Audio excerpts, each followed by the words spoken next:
Hi అండి, అందరికీ నమస్కారం. అందరూ ఎలా ఉన్నారు? నేనైతే చాలా బాగున్నాను. మీరందరూ కూడా ఆరోగ్యంగా ఆనందంగా ఉండాలని మనస్ఫూర్తిగా కోరుకుంటున్నాను. ఏంటోనండి, మా అబ్బాయి వచ్చి 4 రోజులు కూడా అయినట్టు లేదు. అప్పుడే హాలిడేస్ అన్నీ అయిపోయాయి. అమ్మలకి ఎప్పుడూ పిల్లలతోనే ఉండాలనిపిస్తుంది కదా, కానీ తప్పదు. తనకు హాస్టల్కి పంపించడం కోసం ఆంధ్రా స్టైల్లో కజ్జికాయలు ప్రిపేర్ చేశాను with fully loaded dry fruits. ఎలా ప్రిపేర్ చేయాలో చూసేద్దాం. ముందుగా ఒక చిప్ప ఎండు కొబ్బరిని తీసుకుని సన్నగా కట్ చేసుకుని మిక్సీ జార్లో ఒకేసారి గ్రైండ్ చేసేయకుండా ఆపుతూ ఇలాగా గ్రైండ్ చేసుకుంటే మరీ మెత్తగా ముద్దలాగా రాకుండా పొడి పొడిగా వస్తుంది. తర్వాత 2 కప్పుల బెల్లం తీసుకున్నాను నేను. దానిలో 3 యాలకులు కూడా వేసుకుని మెత్తగా గ్రైండ్ చేసుకుని పొడి చేసుకుని పక్కన పెట్టుకోవాలి. మనం తీసుకున్న డ్రై ఫ్రూట్స్ని కూడా ముక్కలుగా కట్ చేసుకుని పక్కన పెట్టుకోవాలి. ఇప్పుడు 1/2 kg మైదా పిండిని తీసుకుంటున్నాను నేను. దీన్ని జల్లించుకుని ఆ తర్వాత దీనిలో 1 స్పూన్ సాల్ట్ యాడ్ చేసుకుని మిక్స్ చేసుకుని ఆ తర్వాత వేడి చేసుకున్న నెయ్యిని యాడ్ చేసుకున్నాను. ఆయిల్ అయినా యాడ్ చేసుకోవచ్చు. దీన్ని కూడా బాగా మిక్స్ చేసుకోవాలి. చేత్తో ప్రెస్ చేసుకుంటూ మిక్స్ చేసుకుంటే బాగా కలుస్తుంది. మనం మిక్స్ చేసిన తర్వాత ఇలాగ చేత్తో ముద్ద చేస్తే అలా ఉండాలి. అలా అయితే మనము కజ్జికాయలు ఫ్రై చేసుకున్నప్పుడు క్రిస్పీగా వస్తాయి. తర్వాత కొంచెం కొంచెంగా వాటర్ యాడ్ చేసుకుంటూ చపాతీ పిండి ముద్దలాగా బాగా నీట్ చేసుకుని కలుపుకోవాలి. చూసారా, ఇలాగ మరీ మెత్తగా కాకుండా మరీ గట్టిగా కాకుండా ఇలా కలుపుకుని దీనిపైన 1 స్పూన్ ఆయిల్ వేసుకుని స్ప్రెడ్ చేసుకుని లిడ్ క్లోజ్ చేసుకుని దీన్ని ఒక 1/2 అవర్ నాననివ్వాలి. తర్వాత ఇప్పుడు బాండీ పెట్టుకుని దీనిలో గీ వేసుకోవాలి. ఇప్పుడు మనం కట్ చేసుకున్న డ్రై ఫ్రూట్స్ అన్నీ ఒకదాని తర్వాత ఒకటి స్లో ఫ్లేమ్లో రోస్ట్ చేసుకోవాలి. నేను 1 కప్పు బాదం పలుకులు తీసుకున్నాను. వీటిని సన్నగా కట్ చేసుకుని ఫ్రై చేసుకుని ఒక బౌల్లోకి తీసుకుంటున్నాను. తర్వాత ఒక 1/2 కప్పు పిస్తా, అవి కూడా స్లో ఫ్లేమ్లో ఫ్రై చేసుకోవాలి. ఒక 1/2 కప్పు క్యాష్యూ, వీటిని రెండింటినీ కూడా ఫ్రై అయిన తర్వాత తీసేసి మళ్ళీ కొంచెం ఆయిల్ యాడ్ చేసుకుని 1 కప్పు బొంబాయి రవ్వ లేదా సూజీ రవ్వ అంటారు కదా, దీన్ని యాడ్ చేసుకున్నాను. దీన్ని కూడా స్లో ఫ్లేమ్లో ఫ్రై చేసుకోవాలి. ఇది ఫ్రై అయితే మంచి స్మెల్ వస్తుంది. అలా వచ్చిన తర్వాత దీనిలో 1/2 కప్పు మనం గ్రైండ్ చేసుకున్న ఎండు కొబ్బరిని కూడా యాడ్ చేసి ఫ్రై చేసుకోవాలి. 1 నిమిషం పాటు ఫ్రై అయిన తర్వాత స్టవ్ ఆఫ్ చేసేసుకోవాలి. ఆ తర్వాత 1 టేబుల్ స్పూన్ గసాలు యాడ్ చేసుకోవాలి. వీటి వల్ల మంచి ఫ్లేవర్ అండ్ టేస్ట్ యాడ్ అవుతుంది. ప్యాన్ హీట్కి అవి వేగిపోతాయి. తర్వాత దీన్ని ఒక బౌల్లోకి తీసుకుని చల్లారనివ్వాలి.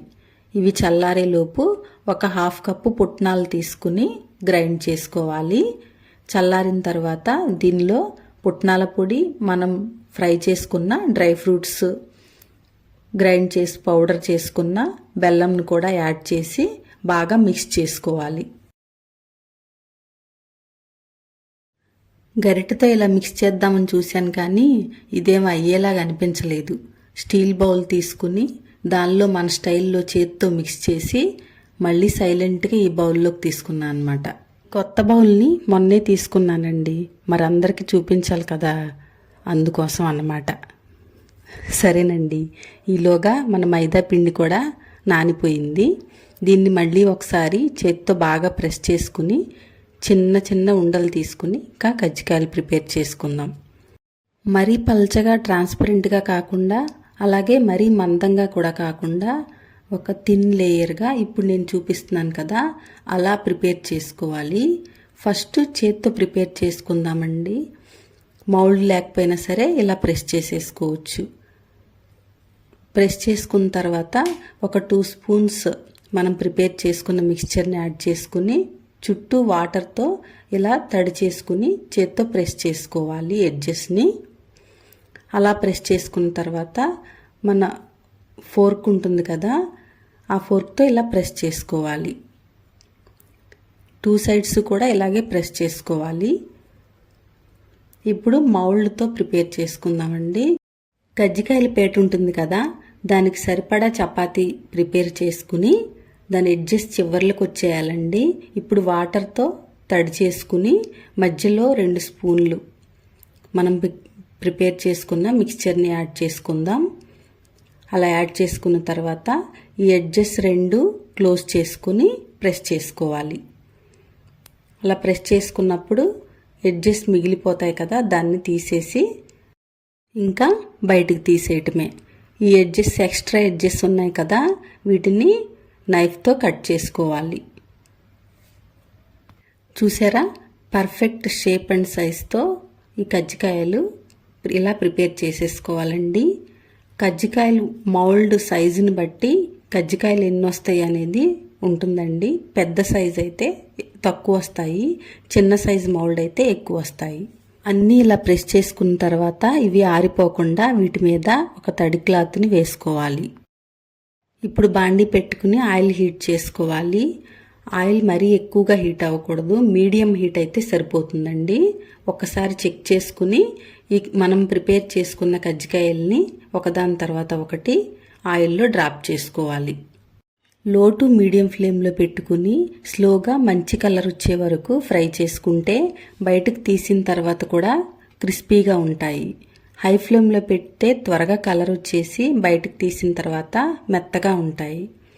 చూసారా, ఈ కలర్ వచ్చిన తర్వాత బయటకు తీసుకోవాలి. నెక్స్ట్ బ్యాచ్ కూడా ఇలాగే వేసుకుని స్లోగా టైం తీసుకుని ఫ్రై చేసుకోవాలి. కాస్త టైం పడుతుందండి. ఇలా టర్న్ చేసుకుంటూ ఫ్రై చేసుకోవాలి. మీరు మీ పిల్లల కోసం ఏమేం పిండి వంటలు ప్రిపేర్ చేస్తారో కామెంట్ చేయండి. నెక్స్ట్ టైం నేను కూడా వాటిని ట్రై చేస్తాను. చూశారు కదా, ఇలా గోల్డెన్ బ్రౌన్ కలర్ వచ్చే వరకు ఫ్రై చేసుకోవాలి. వీటన్నిటిని విడివిడిగా తీసుకోవాలండి, ఒకదాని మీద ఒకటి కాకుండా విడివిడిగా తీసుకుంటే చల్లగా అయిన తర్వాత క్రిస్పీగా ఉంటాయి. అంతే, మన టేస్టీ డ్రై ఫ్రూట్ కజ్జికాయలు రెడీ. పైన క్రంచీగా, లోపల జ్యూసీగా, మధ్యలో డ్రై ఫ్రూట్స్ తగులుతూ చాలా అంటే చాలా బాగా వచ్చాయండి. మీరు కూడా ఈ ప్రాసెస్లో ఒకసారి ట్రై చేసి ఎలా వచ్చాయో కామెంట్ చేయండి. ఈ వీడియో కనుక మీకు నచ్చినట్లయితే లైక్ చేయండి, షేర్ చేయండి, మన ఛానల్కి సబ్స్క్రైబ్ చేసుకోండి. మరో మంచి రెసిపీతో మరో వీడియోలో మళ్ళీ కలుద్దాం. బాయ్ అండి.